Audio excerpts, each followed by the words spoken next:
everybody, welcome back to Witchfix. Today we're looking at books 11 and 12 in the Private series by Kate Bryan. And this is the first ones since, I guess the first book, where I had a slight snifter of some witchy content. So I'm very excited about that. The next video will be the one where I'm diving into Book of Spells and everything that comes after it. So I'm very excited for that. I will make sure to, make the title as obvious as I can. That is the one that I'm going to be talking about, the actual witchy content, because I know that this has been a big lead-in. Boy, do I, because I have read 12 of these shits, and although I have been enjoying myself, my patience is wearing thin. So, getting into it, this quartet, I've already said, is slightly different, because the first two were about what happened in St. Barths, on this island, all of this extra drama, and the mystery in that was kind of wrapped up at the end of the second book. In that pair, and this pair of books, Scandal and Vanished, covers a sort of different mystery, a different drama episode, so I think these are basically pairs of books instead of the usual four. So Scandal, to begin with. Obviously, at the end of the previous book, they arrived back on campus to find that Billings' house had been demolished, and they had a new headmaster, who I think his name's Hayworth. I'm going to call him Hayworth. Probably not his name. It begins with an H, but new headmaster. He's meant to be this groovy, funky guy. He's down with the kids, yo, and is all about openness and honesty and equality. But at the same time, he does seem to be ruling things with the same iron fist as their previous headmaster, but just not being as upfront about it. He's being a lot more sneaky, a lot more underhanded, dropping a lot of I can make life really hard for you if you don't do things my way type hints. And I don't like him. So I'm quite suspicious of him. And going into Scandal, he's very much making it clear that not only is Billings gone in his eyes, but any attempt to reform it will be met with extreme measures, like disciplinary and otherwise. And that all new clubs that want to form have to go through him. They have to submit a form to him so he can sign off on it and decide, if they get to be a club. He also doesn't like them calling themselves Billings girls or referring to each other as oh yeah, us Billings girls from before, because he's I think you'll find that doesn't exist anymore. But they're talking about the past, so it did then. So I don't like him. He seems like he's going to cause some problems. The bulk of this book is naturally Reed doing everything she can to subvert and get around these rules. She goes to her room one night and finds a book has been left for her, a really old leather ledger. And I was like, what ho? A suspicious old book. Are we perhaps getting close to some witchy content? And we were, because it is the book of rules invented for the Billings Literary Society, which was the forerunner of the Billings Girls. And it began when Billings was itself a separate school to Easton before it was incorporated and the school went co-ed. So this is a book that is by Elizabeth something or other. I can't remember her name. Elizabeth Williams? Elizabeth something? Whatevs.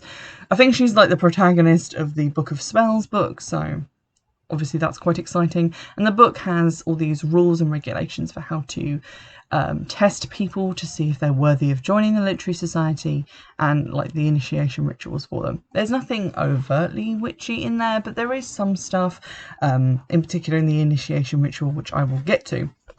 So Reed is very excited by this, excited to have a way to resurrect the spirit of Billings, if not the building of Billings. Unfortunately, she has 14 friends who were all Billings girls prior to the building being knocked down.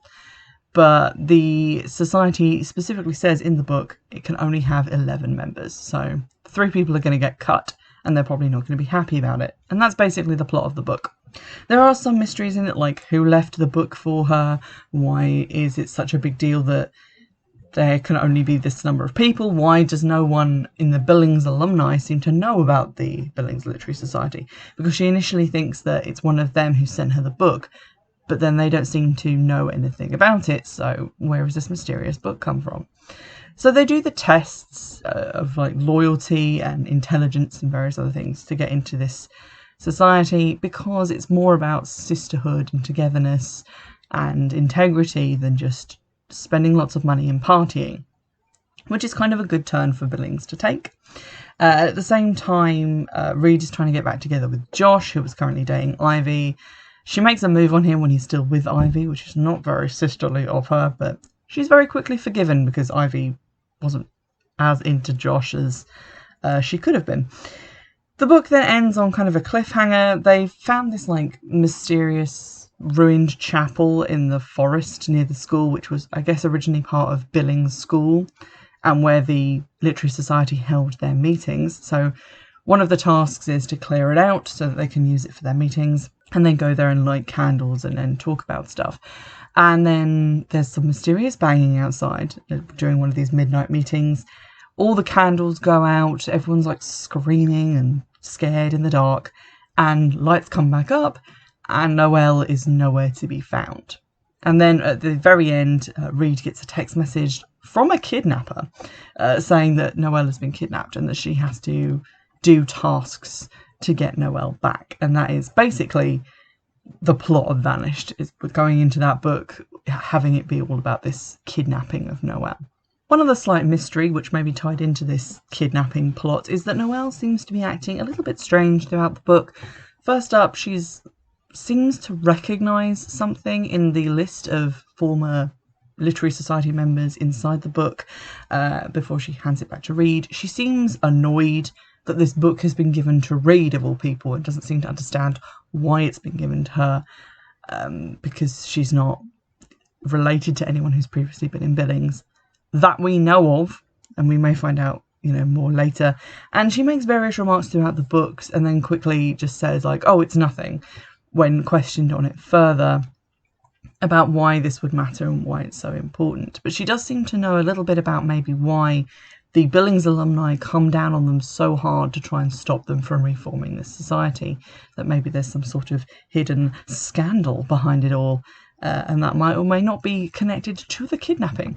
Now, the one sort of witchy thing in it, aside from the tasks themselves, which feel kind of like stuff that you would ask people to do to join a coven, like you have to like prove your knowledge and then prove your loyalty to each other and then prove your community mindedness.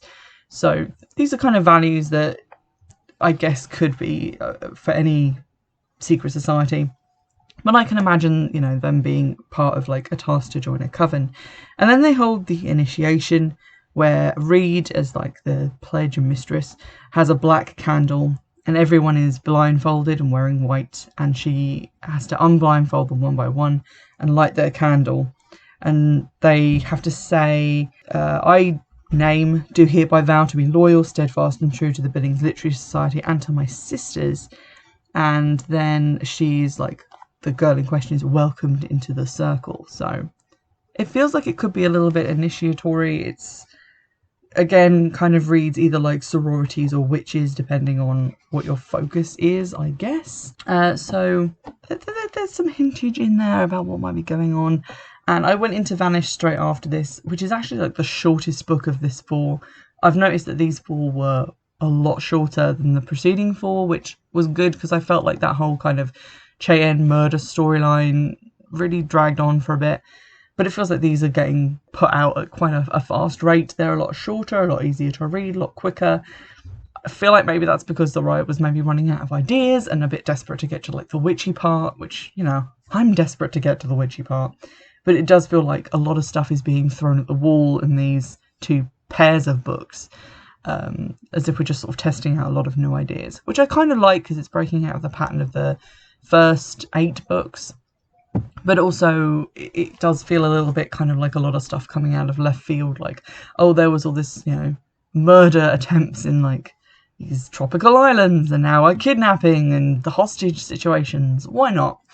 So it was with a little trepidation that I went into Vanished, which I will now talk about. This book is basically all about Reed trying to get Noelle free from her kidnappers, although it becomes really obvious quite quickly that Noelle has not really been kidnapped. And it's quite easy to work this out, so I don't feel like it's a spoiler. But Reed starts getting these text messages giving her tasks, and she's told that there's 4 tasks she has to do, and then Noelle will be returned safely. But if she goes to the police, if she goes to her parents, Noelle's parents, the headmaster, Noelle will die. So, pretty high stakes. So, in addition to trying to keep the whole secret society together, she also now has to hide the fact that Noelle has been kidnapped. So, lying to different people about different things. She's losing sleep. She's losing academic progress, failing classes. This whole book is just Reed in a crisis, neglecting personal relationships and commitments, trying to get Noelle back. And it's basically just a test of loyalty, this whole book. And the tasks are in order: getting an excuse letter from Noelle's grandmother in Paris, which has to be signed in person to excuse Noelle from school for 2 weeks.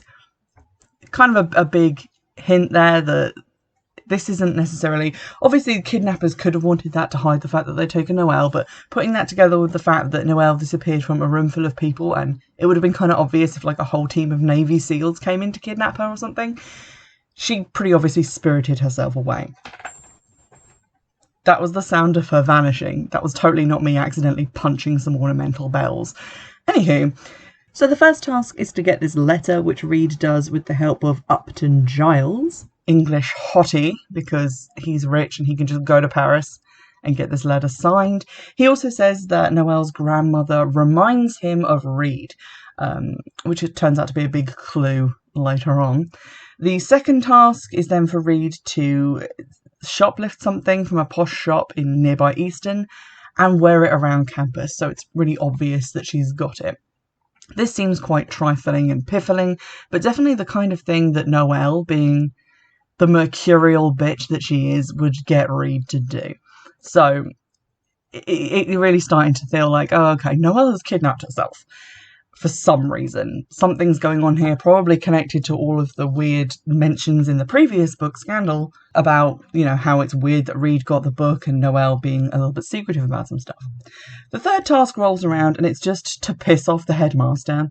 It feels like the tasks get easier through the book. First it's get this thing hand-signed in a completely different country and continent to where you currently are.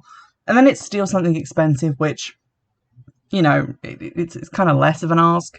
And then it's just piss off the headmaster, who kind of already hates you, which she does quite easily. And then the fourth task, I guess, is meant to be seen as really hard, but she just has to break up with Josh in public, which Josh already knows about the kidnapping. She didn't tell him, but he saw a text from the kidnapper, so he knows what's going on. So I feel like this is drama for drama's sake, because she could have just whispered to him, this is the fourth task, or something, and he'd know what she meant. But no, it has to be, a couple of chapters of just him being mad at her and her, agonising over the fact that once again she had to hurt Josh. I'm kind of sick of Josh at this point. He's really annoying. But that's the fourth task.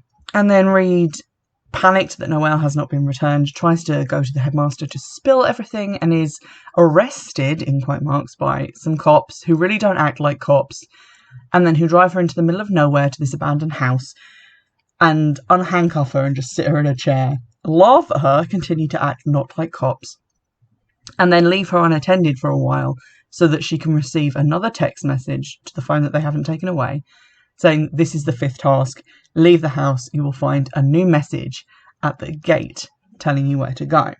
So at this point, obviously this has all been orchestrated. Something very sinister and strange is going on. She goes out to the gate, she finds a note saying, head into the woods, you'll find a shed with another clue. She doesn't find the shed, she gets hopelessly lost, sits down in a clearing and just kind of passes out from exhaustion, wakes up with another note next to her, saying head east to the observatory, and that's where you'll find Noelle. So I guess the kidnappers just got bored and wanted this over with. So she gets up, she waits for the sun to rise, and then she walks east until she gets to the observatory, at which point she finds Noelle tied to a chair. But Noelle looks fine, healthy, recently manicured, she's had a blowout, she looks fantastic. Clearly hasn't been kidnapped. And then the room is surrounded by these older women in purple cloaks with candles, and I was like, fucking witches, yo. But we don't get the witchy thing straight off the bat. Noelle is like, you don't understand, this was a loyalty thing, we had to make sure that you were ready, we're sisters. And Reed takes this as we're sisters in Billings, we are part of the sisterhood. But putting some things together. It's pretty obvious that Noelle means that they are blood sisters, or at least half sisters. But Reed says she doesn't want anything to do with Noelle after the stupid test and everything she's been put through, so she flounces out, which, good on Reed, because she's been really through the ringer, not just in this book, but in every book. But specifically, this book feels like she was put through the ringer for no reason, because no one was trying to kill her, there was no big conspiracy, it was just people messing with her, and I feel like she's done enough to prove her loyalty now that Noelle really shouldn't have had to test her. But we quickly find out that it was not Noelle's idea, it was her grandmother's idea. Noelle just went along with it completely, having been told basically nothing about the reasoning behind it. So Reed rightly gets annoyed. She goes home early from Eastern Academy, back home to bumfuck nowhere, to be with her family. And then Noelle and her grandma show up to drop some truth bombs. And those truth bombs are basically that her mum had an affair with Noelle's dad, fancy businessman extraordinaire, and that Reed was the result of that affair. So she is a half sibling to Noelle and also only a half sibling to her brother, and her dad, who's been like her rock in her crazy messed up family, isn't even her dad. But he's always known that she wasn't his, and he just loved her anyway, and she is his daughter as far as he's concerned, which is lovely. But that's not the only truth bomb that gets dropped on us, although it does explain some things, like in Paradise Lost, Reed got given this crazy expensive handbag, just like Noelle, and Noelle's dad made this excuse like, oh, well, Reed's been through so much, which I totally bought at the time, so well done, author. But obviously it's because he knows that she's his daughter, and that explains also why Noelle's mum was avoiding her like the plague, because obviously she knows as well. So, the next in the line of truth bombs. Noelle's grandmother gives them this key and tells them that it unlocks something in the old chapel and that now they have to go there and learn the truth. So, obviously this is leading us into where all the witchy shit is going to happen. So they get given this key. Grandmother Blanche says, go and find where this goes, my sisters, and all will be revealed to you. So somehow they just return to Eastern. This kind of bothered me because it's like the last chapter or whatever, but they're meant to be in, what, Philadelphia? Somewhere? Like bumfuck nowhere. And this school is in like New England. And we've been told that Reed had to fly home, so I'm guessing it's quite a way. My American geography is not so great. I can find Texas, which helps because I've been there, but you know, Texas and Florida, they're distinct shapes. But yeah, they somehow just, the next chapter is they're there, and there's no mention in that chapter of like them getting a plane. Just a cursory mention would have been great, because it kind of broke my immersion to think like, wait a minute, they have seemingly teleported from just Reed's hometown of Cronton somewhere to Eastern Academy, but there we go. Kind of ruined the moment for me. So they go back to the chapel and they look around and they can't find this keyhole for love nor money. They look at the drawers in the desk. They're like, what is this key going to? I'll tell you. Don't worry. I'm not going to make you wait in suspense, because it's been 12 books and quite frankly, we're overdue. They move a bookcase in the old Chamberlain pastor's churchman's office at the back of the chapel, and behind it is a small wooden door with a lock, and when they unlock it, they go down some stairs, they get to this fancy room with a book stand in it, and on that book stand is the Book of Spells, and that's literally what it's called. And then the next book in the series is the prequel called Book of Spells, which started us on this whole amazing, crazy journey. So that's very exciting. I have actually started reading Book of Spells. I started it yesterday. Could not wait, quite frankly. So we're finally getting some witchy stuff. It seems like there's something hereditary going on here, passed down through like a line, which I'm not crazy about, but it is kind of interesting, and I wonder how that's going to trace back to the original Billings Literary Society, who is going to be their like foremother, and also like how this factors into the other Billings alumni, why this book has apparently remained here for so long. There's a lot of unanswered questions, there's a lot of mystery. I will say that I feel if you have been reading this series as just like a Gossip Girl style series, which is what it says on the cover, it just calls it like Gossip Girl, that sort of vibe, and then suddenly it's like, oh yeah, they found a Book of Spells, you must be like, fucking what? I have whiplash.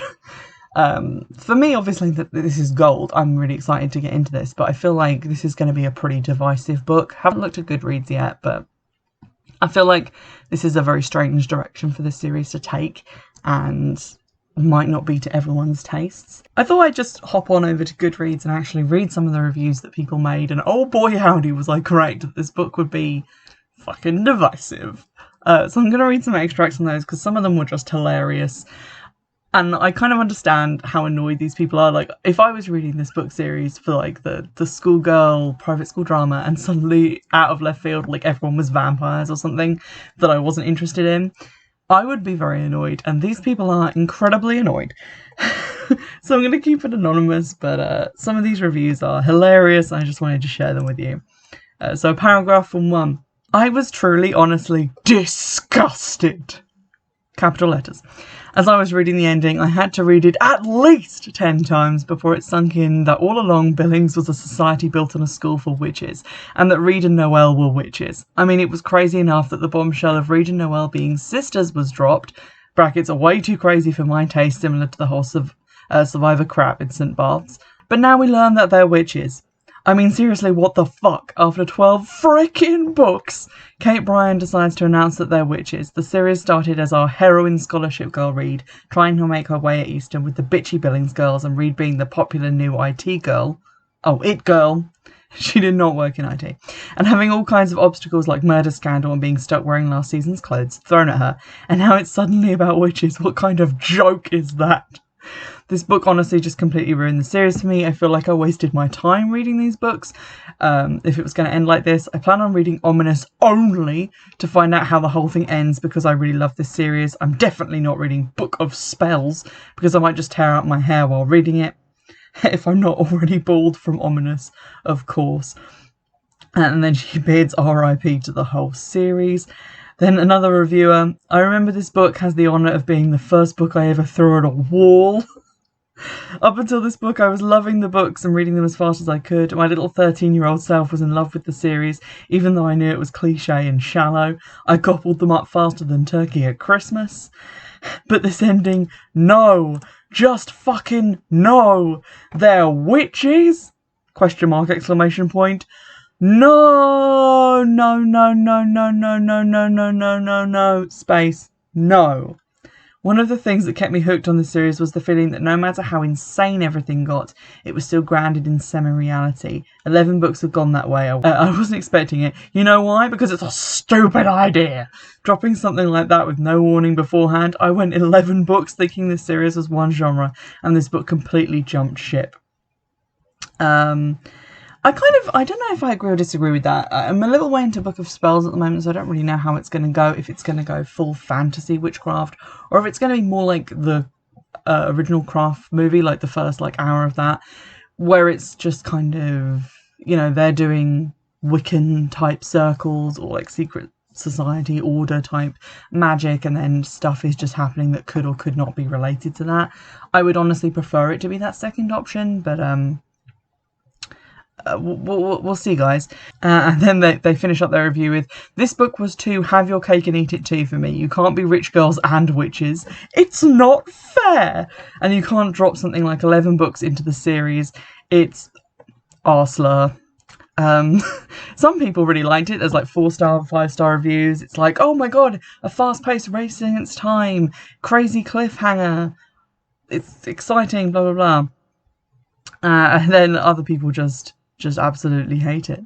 Hate it. A lot of people seem to be praising the development of Reed and Ivy's friendship, which I agree with. That's really great. I'm kind of over Noelle now as a character, but I'm really liking her newfound bond with Ivy. Another negative review, all caps, holy fuck, this book just murdered my soul. What a waste of my time. 8 exclamation marks. I groaned aloud so often, and I actually threw the book on the ground when I reached the end. A lot of these reviews mention throwing the books. I've only thrown one book in my entire life. So, there we go. Then it said, what the fuck kind of book was this? It was unbelievable. I have no idea why I put myself through this torture, and yet I'll still continue to read them. At least they know themselves. I hate all of these characters. I just have no idea how anyone can write such an infuriating series. And then they're witches? Are you fucking kidding me? No! That review has 1 like. But here we have a negative review of just Josh as a person, so I'm going to read that because that's quite on brand with my feelings. Okay, let's start. I hate Josh Hollis. Hollis. Intimate. She was hugging a dude, you stupid arsehole. How is video chatting a guy intimate? Josh Hollis is even worse than Thomas. Totally 100% agree, anonymous Goodreads user. Reed should be with Sawyer, who is a nice guy and not an abusive fuck like Josh Hollis. I also don't like Sawyer. I kind of wish she'd date Ivy, but there we go. Second, I got the whole finding out that the main popular girl is your sister. Pretty Little Liars. Well, that spoiled Pretty Little Liars for me. I had no intention of ever watching / reading. Is it a book series? But that's a spoiler. But if you wanted Reed to have a mind-blowing revelation, make Ariana her sister. Ariana already had 1 surprise sister. She can't have 2. Find out you're related to a better written serial killer is mind-blowing. And the thing most people are obsessing about, witches. I wanted to read some fun, trashy, rich girl book. If I wanted witches, I would read the Harry Potter series. I propose we make Ivy the main character. Much more entertaining. So a lot of people have mentioned Harry Potter in the reviews for this and in the reviews for Book of Spells, which I have cautiously glanced at. They seem to be annoyed that the magic is not like in Harry Potter, where they had like fancy foreign language spells. Is it fancy foreign language if you just Latin translated the word for what you wanted? Don't think that's that fancy. So that sort of lends more credence to my kind of theory that we're going in for a more magical realism approach to magic, a more sort of modern paganism. Maybe I'm just clutching at straws and hoping that this is going to be something that I want to read. And hopefully, when I finish the Book of Spells, we'll know for sure what is going on. Next episode, we are going to be getting into the Book of Spells. Finally. And the 2 books that come after it, which I think are called Ominous and Vengeance. I think those are the last books in the series. So you get like all of these books about just boarding school stuff and then 3 books about witches, I guess. Because why not? But I'm excited to dive into those. Hopefully going to bash those out by Christmas. Just to give you some idea, the first episode at this point, like Private, the first book, hasn't even aired yet. I've been reading these books for like 3 months, and they are all that I have been reading. So I am excited to get to the end of it and finally read something else, but I'm also wanting to savour some of the pleasure of having reached, book 13 in this series and finally getting to my witchy reward. In the meantime, if you'd like to recommend any other teen series to me, do go right ahead because I am really into them at the moment. They are such easy reading and it's just nice to have a break from some stuff and just get back into something simple and exciting. But do recommend those, and as always, I will see you in the next one. Bye!